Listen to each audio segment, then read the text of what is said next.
tahun ini dunia digoncangkan dengan munculnya wabah penyakit COVID-19. Begitu berbahayanya wabah ini hingga membuat banyak negara harus menutup sejumlah wilayah mereka dan meminta warganya melakukan isolasi, termasuk di Indonesia. Meski Indonesia tidak memberlakukan karantina wilayah atau lockdown, pemberlakuan pembatasan sosial berskala besar atau PSBB ternyata cukup berdampak pada aktivitas masyarakat. Wabah ini juga memunculkan budaya baru, yaitu kesadaran akan kebersihan. Warga mulai terbiasa mencuci tangan dan membersihkan lingkungan mereka dengan cairan pembersih atau disinfektan. Sebuah cara yang memang jitu untuk menangkal virus corona. Karena seperti yang kita ketahui, kuman dapat menempel di mana saja. Bahkan COVID-19 dapat hidup berhari-hari di permukaan benda mati, termasuk pakaian. Berikut informasinya.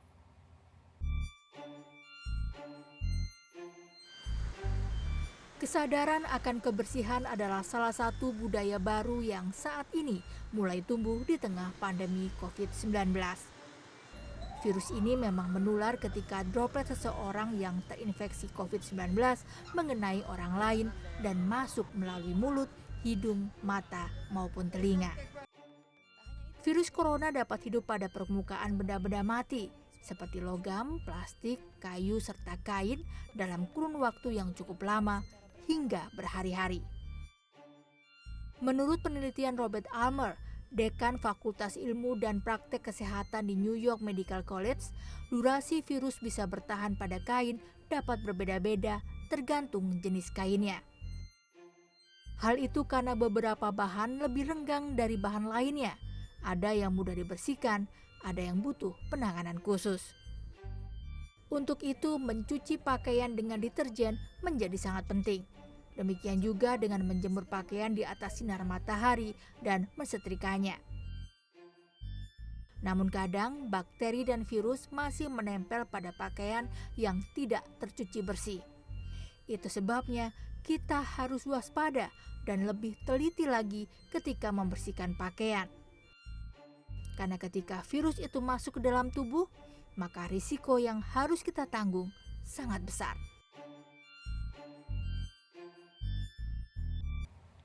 Nah, untuk membahas bagaimana pentingnya melindungi pakaian kita dari paparan bakteri dan virus, telah hadir di studio sejumlah narasumber terpercaya. Ada Dr. Alberta Claudia Undarsa dan Bapak Ernest S. Basarah, Research and Development PT Anesis Group. Halo dokter, halo Pak Ernest. Halo, terima kasih telah datang di CNN Indonesia. Ini sepertinya kita sudah hampir 3 bulan loh ya.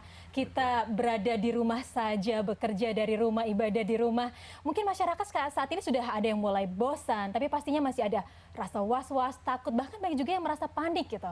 Mungkin dokter bisa sedikit menjelaskan sebenarnya seperti apa sih virus COVID-19 ini dan mengapa begitu berbahaya, dokter?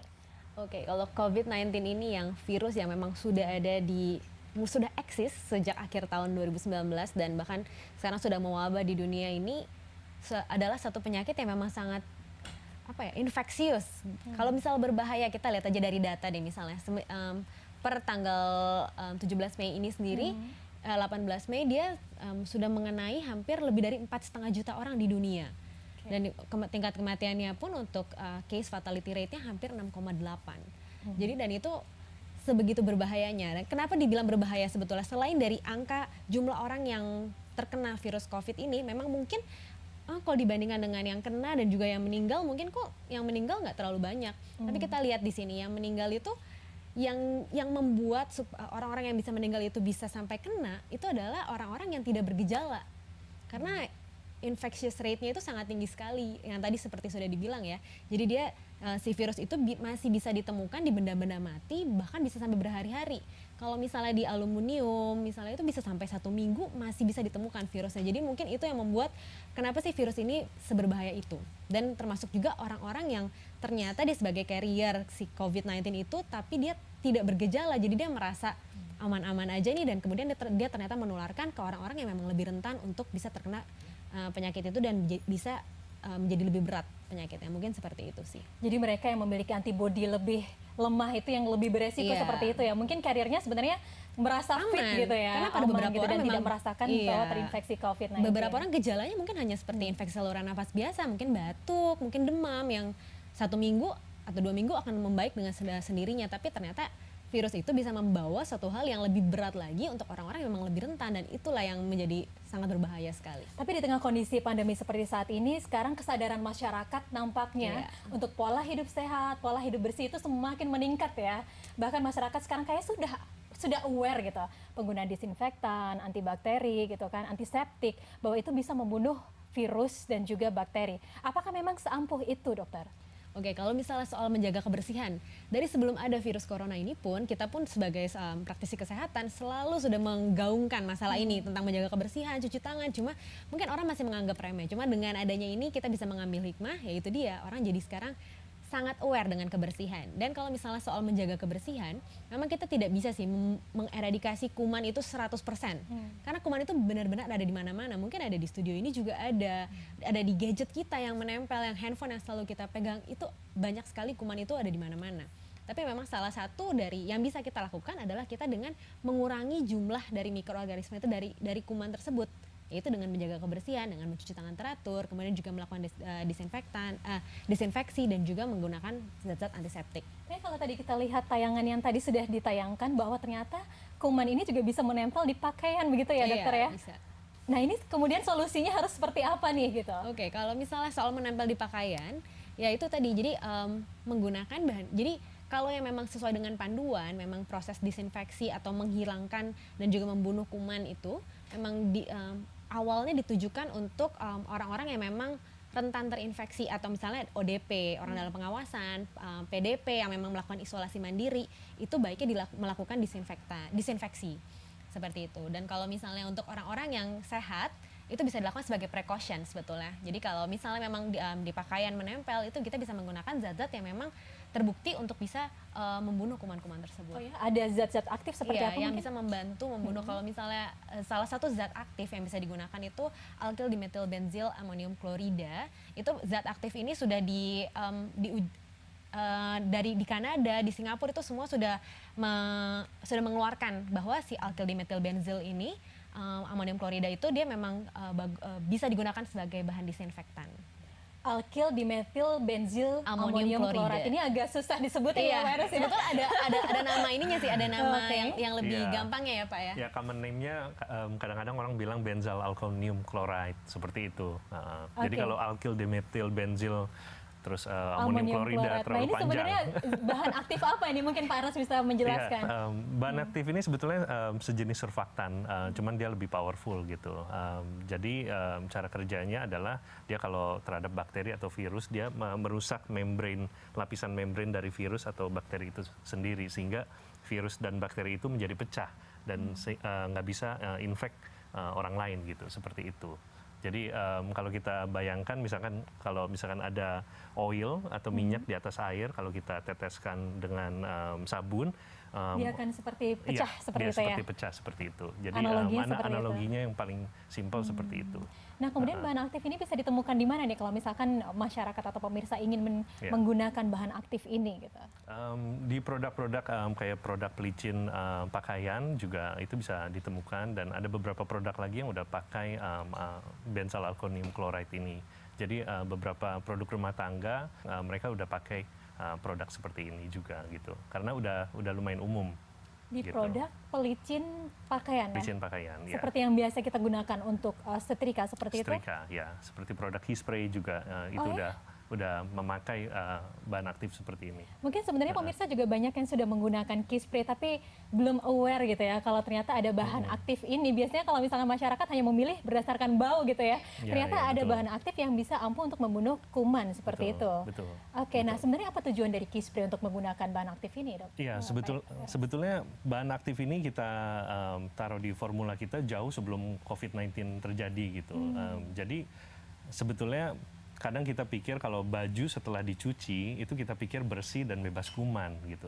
Tapi Karena sudah menggunakan deterjen seperti iya, itu ya. udah deterjen, udah dijemur gitu. Tapi ternyata dari penelitian University Arizona ada seorang profesor microbiology, dia bilang waktu kita cuci terutama pakaian dalam, celana dalam gitu, kalau kita satu ember penuh atau mesin cuci penuh itu ada sekitar 100 juta bakteri E. coli. Gitu, dan pada sepasang pakaian dalam itu ada sekitar 1/10 gram bakteri kotoran manusia sebetulnya yang tidak terlihat maupun yang terlihat gitu. Jadi sebetulnya waktu dicuci ini kadang-kadang kita pikir udah bersih tapi bakterinya itu tidak mati dengan deterjen dan juga dengan air panas misalkan. Kadang yang dibutuhkan itu sebetulnya temperatur 60 derajat ke atas. Kalau di Amerika mereka pakai air panas mungkin 40 derajat, 50 derajat masih kurang gitu. Di Indonesia sendiri kalau kita cuci itu kebanyakan nggak pakai air panas, jadi pakai air biasa. Pakai air biasa, ya. Kita campur deterjen dan deterjen itu nggak membunuh semua bakteri itu. Jadi masih ada sisa gitu. Sebetulnya menjemur itu membunuh bakteri secara efektif gitu. Cuman karena kita menjemur tergantung mataharinya ada atau enggak gitu. Kadang-kadang juga tertutup tembok atau apa gitu. Jadi setelah dijemur pun kadang-kadang bakteri itu masih menempel di pakaian gitu. Terutama saat kondisinya masih lembab selama Betul, beberapa hari gitu ya, betul, nggak cepat kering. betul. Ternyata malah Makanya- bisa menimbulkan Iya. kuman-kuman Iya, lainnya gitu betul. ya. Makanya waktu pakaian yang masih basah itu kadang-kadang suka memberikan bau apek dan itu sebetulnya ada indikasi masih ada bakterinya gitu. Makanya waktu melicinkan kita tambahkan bahan aktif ini supaya sebelum kita pakai pakaian kita tuh lebih higienis dan benar-benar lebih bersih. Seperti Oke, itu. mungkin setelah menyaksikan tayang ini pemirsa langsung melihat nih ya, dibungkus dari pelicin pakaian mereka itu ada alkyl dimetil benzil amonium klorat atau enggak, mungkin seperti itu ya. Nah kemudian kenapa bahan aktif ini yang dipilih, kenapa tidak bahan aktif yang lainnya, jenis-jenis yang lainnya? Ya, bahan aktif ini termasuk yang sangat efisien ya dari segi harga juga dan dari segi powernya juga ini sangat efisien untuk membunuh bakteri maupun kuman gitu. Jadi dulu kita pernah tes sekitar 12 antibakterial gitu. Benzal alkonium klorat ini masuk ke top 3-nya kita di list kita gitu dan dipertimbangkan dari segi harga, supply, terus masalah supply-nya itu sangat efisien buat kita taruh di dalam formula kita. Tapi Seperti sejauh itu. ini apakah cuma Kispray nih yang menggunakan bahan aktif ini? Ada beberapa produk yang udah menggunakan bahan aktif ini, cuman kalau di Kispray itu yang kita bisa tunjukkan bahwa bahan aktif ini kadang-kadang bisa degradasi. Jadi waktu kita sudah buat nanti 2 tahun lagi apakah bahan aktif ini masih bisa membunuh kuman atau tidak gitu. Itu tergantung formulanya. Jadi kalau di formula kita udah tes setelah 2 tahun itu bahan aktif ini masih bisa membunuh kuman gitu. Jadi di formula kita itu menjaga bahan aktif ini untuk selalu stabil sampai 2 tahun. Kalau di produk lain kita belum tentu formulanya cocok karena misalkan formulanya tidak cocok ini nanti akan degradasi dan menurunkan efektivitas dari bahan aktif ini sendiri. Seperti itu. Nah, tapi cara penggunaannya sendiri nih harus seperti apakah bisa disemprotkan ataukah harus melalui proses setrika atau seperti apa supaya lebih efektif? Sebetulnya produk ini emang untuk setrika dan untuk deodorize pakaian juga untuk memberikan anti kuman.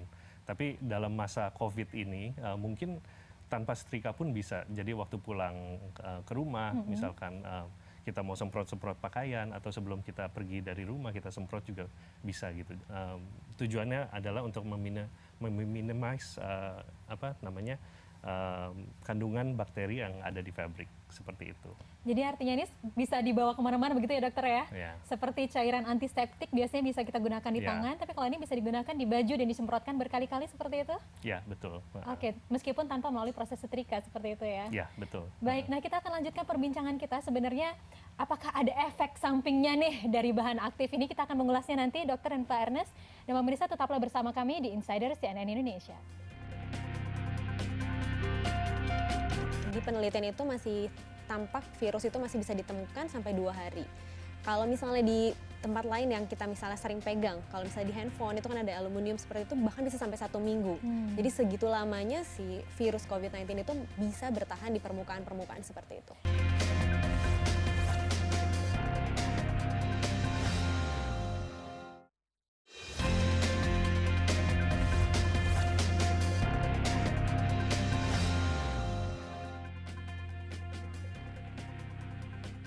Anda kembali bersama kami di Insider CNN Indonesia dan kita lanjutkan perbincangan kita. Nah, saya ke dokter nih.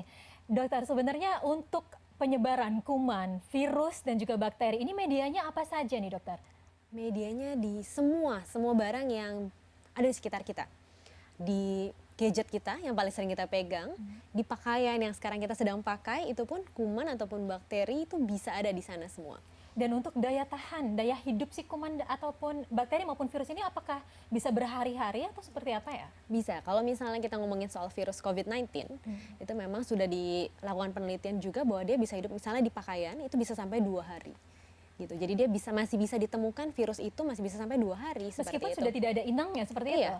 Oke. masih bisa. Jadi masih di penelitian itu masih tampak virus itu masih bisa ditemukan sampai 2 hari.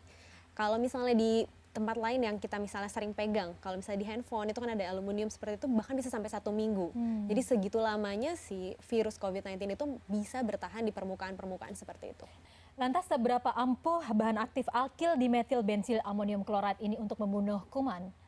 Kalau misalnya kita ngomong dalam konteks misalnya COVID-19, bahkan senyawa bahan aktif ini sudah diakui baik di Kanada, di Singapura sebagai bahan aktif yang bisa dipakai sebagai disinfektan untuk membunuh atau membantu menghilangkan si virus tersebut.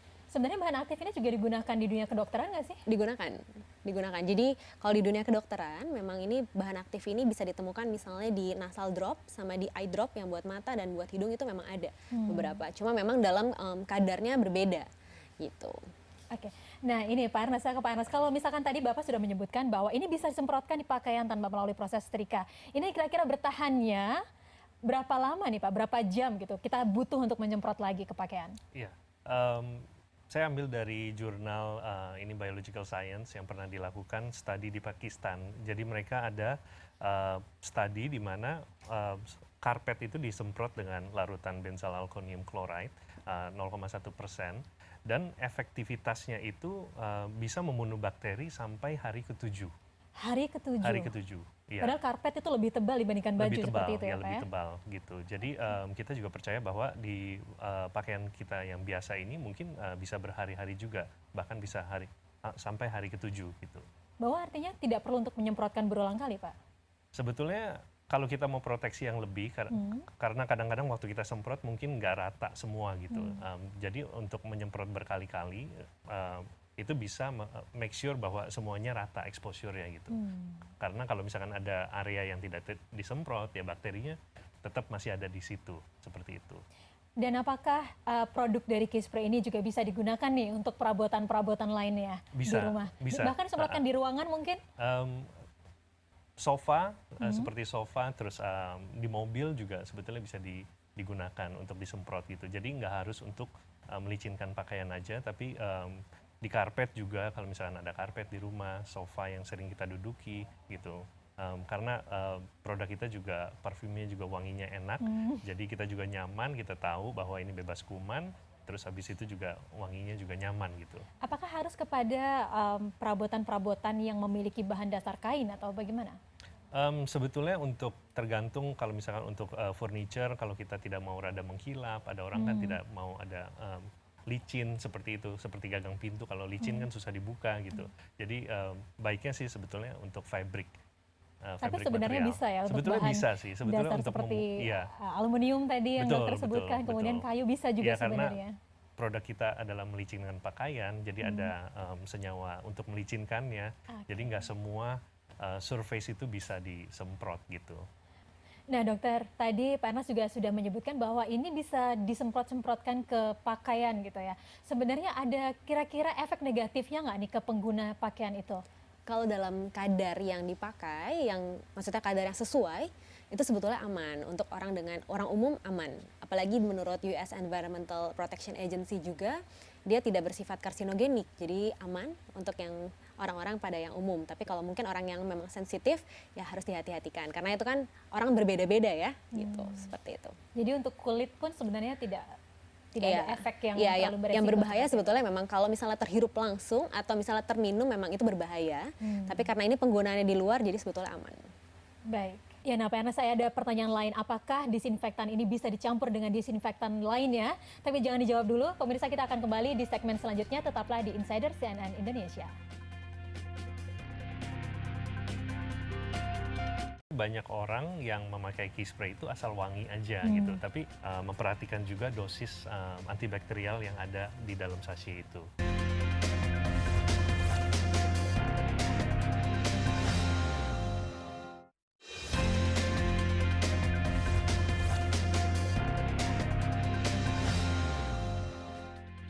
Pemirsa, terima kasih Anda masih bersama kami di Insider CNN Indonesia. Nah, Pak Ernest, apakah bahan aktif di disinfektan key spray ini bisa dicampur atau digunakan bersama dengan disinfektan lain ya, Pak? Sebetulnya ada beberapa pantangan karena bahan disinfektan kita itu secara molekulnya itu positively charged gitu. Jadi ada daerah yang positif kalau misalkan dicampur dengan misalkan deterjen, dan kebanyakan chemical deterjen itu negatively charged. Jadi itu dia menetralisir efektivitas dari si bahan aktif tersebut gitu. Jadi jangan dicampur dengan sabun atau deterjen gitu. Dan jangan juga dicampur dengan misalkan pemutih atau bahan oxidizer yang kuat yang lainnya. Karena itu akan menurunkan bahkan akan benar-benar degradasi bahan aktif yang kita taruh di formula kita. Malah akan semakin netral ya, Semakin tidak ampuh netral, lagi untuk ya. membunuh kuman seperti Betul. itu. Nah, kemudian tips untuk supaya penggunaannya semakin efektif ini harus seperti apa, Pak Ernest? Kita sudah taruh di label bagian belakang petunjuk untuk pemakaian. Jadi sebetulnya hanya ikutin aja dari petunjuk pemakaian itu supaya dosisnya tidak kurang maupun dosisnya tidak berlebihan gitu. Kalau misalkan sudah sesuai dengan petunjuk pemakaian, mestinya bahan aktif yang kita taruh di dalam formula kita itu sangat efektif untuk melindungi pakaian dari kuman. Seperti itu.